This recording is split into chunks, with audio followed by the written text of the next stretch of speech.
41 പേരുടെ ജീവനെടുത്ത കരൂർ ദുരന്തത്തിൽ ഇപ്പോൾ ടിവികെ അധ്യക്ഷനും തമിഴ് സൂപ്പർ താരവുമായ വിജയ് സിബിഐക്ക് മുന്നിലേക്ക് ചോദ്യം ചെയ്യാനായി സിബിഐക്ക് മുന്നിലേക്ക് എത്തിയിരിക്കുകയാണ്. സിബിഐ ഓഫീസിൽ വിജയ് എത്തിയിരിക്കുന്നു. അർജുൻ പീതാംബരൻ വിവരങ്ങളുമായി ചേരുകയാണ്. അർജുൻ, വിജയ് എത്തുന്ന പ്രമാണത്തിന്റെ ഒരു നടപടിക്രമങ്ങൾ അനുസരിച്ച് അവിടെ വലിയ സുരക്ഷയൊക്കെ ഒരുക്കിയിട്ടുണ്ടെന്നാണ് അറിയാൻ സാധിക്കുന്നത്. വിജയ് ഇപ്പോൾ ഓഫീസർമാരുടെ മുൻപിലേക്ക് ഹാജരായി കഴിഞ്ഞു, അതോ ആസ്ഥാനത്തെത്തിയിട്ടാണോ ഉള്ളൂ?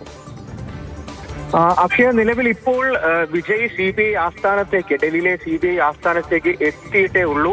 അല്പസമയത്തിനകം തന്നെ അദ്ദേഹം ഈ ഉദ്യോഗസ്ഥരുടെ മുന്നിൽ, സിബിഐ ഉദ്യോഗസ്ഥരുടെ മുന്നിൽ ഹാജരാകും, മൊഴിയെടുക്കാൻ വേണ്ടി ഹാജരാകും എന്നുള്ള കാര്യം തന്നെയാണ് നിലവിൽ അറിയാൻ സാധിക്കുന്നത്. ഇന്ന് വൈകിട്ട് വരെ ഒരുപക്ഷെ അദ്ദേഹത്തിന് മൊഴിയെടുക്കൽ അത് തുടർന്നേക്കാം. ഒരുപക്ഷെ നാളെയും മൊഴിയെടുക്കൽ ഉണ്ടായേക്കാം. എന്തായാലും ഇപ്പോൾ ഈ സിബിഐ ആസ്ഥാനത്തിൽ അധിക സുരക്ഷാ വിന്യാസം ഉറപ്പാക്കിയിട്ടുണ്ട്. പ്രത്യേകിച്ചും CISFന്റെയും രാവിലെ ബോംബ് സ്ക്വാഡും ഡോഗ് സ്ക്വാഡും അവിടെ എത്തി പരിശോധന നടത്തിയിരുന്നു. ഇപ്പോൾ CISFന്റെ കൂടി അധിക സുരക്ഷ അവിടെ ഏർപ്പെടുത്തിയിട്ടുണ്ട്. നേരത്തെ തന്നെ വിജയ് എത്തുന്നതിന്റെ ഒരു പശ്ചാത്തലത്തിൽ അദ്ദേഹത്തിന്റെ പ്രൊഫൈലും അതുപോലെ TBK അധ്യക്ഷൻ, തമിഴ് സൂപ്പർ താരം എന്നുള്ള പ്രൊഫൈലുകളെല്ലാം തന്നെ പരിഗണിച്ചുകൊണ്ട് അദ്ദേഹത്തിന് അധിക സുരക്ഷ നൽകണമെന്നുള്ള കാര്യം TBK തന്നെ വ്യക്തമാക്കിയിരുന്നു. അതിന്റെ കൂടി കാര്യങ്ങൾ കണക്കിലെടുത്താണ് ഇപ്പോൾ എന്തായാലും വിജയ്ക്ക് CBI ആസ്ഥാനത്തും അധിക സുരക്ഷ ഏർപ്പാടുള്ളത്. നേരത്തെ അദ്ദേഹം വിമാനത്താവളത്തിൽ വന്നപ്പോഴും ഡൽഹി പോലീസിന്റെ എസ്കോർട്ട് ഉണ്ടായിരുന്നു.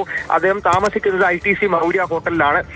ഇന്ന് രാത്രി ഒരുപക്ഷെ പഠനം തുടരും. നാളെയാണ് അദ്ദേഹം മടങ്ങുന്നത് എന്നുള്ളൊരു വിവരമാണ് നിലവിൽ TBK വൃത്തങ്ങളിൽ നിന്ന് ലഭിക്കുന്നത്. അങ്ങനെ ആണെങ്കിൽ ഹോട്ടലിലും ഇപ്പോൾ എന്തായാലും സൗകര്യം, അധിക സുരക്ഷാ വിന്യാസങ്ങളും എല്ലാം തന്നെ ഒരുക്കിയിട്ടുണ്ട്. ഏറ്റവും പ്രധാനമായിട്ടും BNS ന്യൂസ് പ്രകാരം സാക്ഷി എന്ന നിലയിലാണ് വിജയെ മൊഴിയെടുക്കാൻ വേണ്ടി, ചോദ്യം ചെയ്യാൻ വേണ്ടി വിളിപ്പിച്ചിരിക്കുന്നത്. അതുകൊണ്ട് മറ്റ് ആശങ്കകൾ, അതായത് അറസ്റ്റ് അടക്കമുള്ള ആശങ്കകൾ എന്തായാലും നിലവിലില്ല എന്നുള്ള കാര്യം തന്നെ പറയാൻ സാധിക്കും. നേരത്തെ ഈ കരൂർ ദുരന്തത്തിൽ തന്നെ ഡിസംബർ അവസാന തീയതികളിൽ TVKയുടെ മറ്റ് ഭാരവാഹികളായിട്ടുള്ള ആദം അർജുന, ബുസി ഉൾപ്പെടെയുള്ളവരെല്ലാം തന്നെ, മതിയഴകൻ ഉൾപ്പെടെയുള്ളവരെ CBI മൊഴിയെടുക്കാനും ചോദ്യം ചെയ്യാനും വിളിപ്പിച്ചിരുന്നു. അവരുടെ എല്ലാം ചോദ്യം ചെയ്യൽ പൂർത്തിയായിട്ടുമുണ്ട്. TVK തന്നെയാണ് തമിഴ്നാട് പോലീസിൽ നിന്നും ഒരു കേന്ദ്ര അന്വേഷണ ഏജൻസി അതല്ലെങ്കിൽ കോടതിയുടെ ജുഡീഷ്യൽ ബോഡിയുടെ നേതൃത്വത്തിലോ ഈ അന്വേഷണം, കരൂർ ദുരന്തത്തിൽ അന്വേഷണം വേണമെന്നുള്ള കാര്യം ആവശ്യപ്പെട്ടുകൊണ്ട് കോടതിയിൽ ഹർജി നൽകുകയും അത് പിന്നീട് ഒക്ടോബറിൽ സുപ്രീം കോടതി ഉത്തരവ് പ്രകാരം CBIക്ക് അന്വേഷണം കൈമാറുകയും CBI ഏറ്റെടുക്കുകയും എല്ലാം തന്നെ ചെയ്തത്.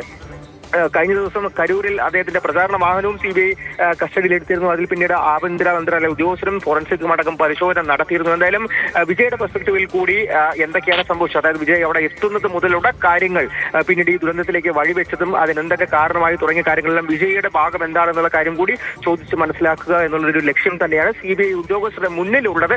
നിലവിലൊരു സാഹചര്യത്തിൽ പ്രത്യേകിച്ചും തമിഴ്നാട്ടിൽ ഇപ്പോഴത്തെ രാഷ്ട്രീയ സാഹചര്യം എല്ലാം തന്നെ കണക്കിലെടുത്തുകൊണ്ടും വിജയ് നേരിടുന്ന പരീക്ഷണങ്ങൾ മുന്നിൽ കണ്ടുകൊണ്ടും TVK തന്നെ ആവശ്യപ്പെട്ടൊരു കാര്യം, അതിൽ എന്തായാലും ഇന്ന് CBIക്ക് മുന്നിൽ ഹാജരാവുക തന്നെയായിരിക്കും TVKയുടെ പ്രവർത്തനങ്ങൾക്കും വിജയ്ക്കും ഉചിതമെന്നുള്ള കാര്യം തീരുമാനമെടുത്തുകൊണ്ടാണ് കഴിഞ്ഞ ദിവസം തന്നെ അദ്ദേഹം ഡൽഹിയിലേക്ക് വരാം എന്നുള്ള കാര്യം തീരുമാനിച്ചിരിക്കുന്നത്. എന്തായാലും ജനനായകന്റെ അടക്കം വിഷയങ്ങൾ, വിജയ് ഇപ്പോൾ നേരിടുന്ന പരീക്ഷണങ്ങളെല്ലാം തന്നെ NDA സഖ്യമാക്കാൻ, TVKയെ NDAക്കൊപ്പം ചേർക്കാൻ വേണ്ടിയിട്ടുള്ള ചില സമ്മർദ്ദത്തിന്റെ ഭാഗമാണെന്നുള്ള കാര്യം കൂടി TVKയുടെ പരിപാടിക്കിടെ, വിജയ്യുടെ പ്രചാരണ പരിപാടിക്കിടെയാണ് വലിയ ദുരന്തമുണ്ടായത്. 41 മനുഷ്യന്മാർക്കാണ് വിജയിയോടുള്ള സ്നേഹവും വിജയ് കാണാനായും എത്തിയിട്ടുള്ള 41 മനുഷ്യന്മാർക്കാണ് അന്ന് ആവശ്യമായിട്ടുള്ള സുരക്ഷാ പ്രോട്ടോകോൾ ഒന്നും സ്വീകരിക്കാതെ നടത്തിയിട്ടുള്ള പരിപാടിക്കിടെ ജീവൻ നഷ്ടമായത്. പിന്നാലെയാണ് പോലീസ് കേസെടുത്ത് കേസ് CBIയുടെ കയ്യിലേക്ക് എത്തിയത്. TVKയുടെ തന്നെ മറ്റു നേതാക്കന്മാരൊക്കെ തന്നെയും ചോദ്യം ചെയ്യാൻ അവരിൽ നിന്ന് വിവരം ശേഖരിക്കുകയൊക്കെ ചെയ്തിരുന്നു. പിന്നാലെയാണിപ്പോൾ TVK നേതാവ് കൂടിയായിട്ടുള്ള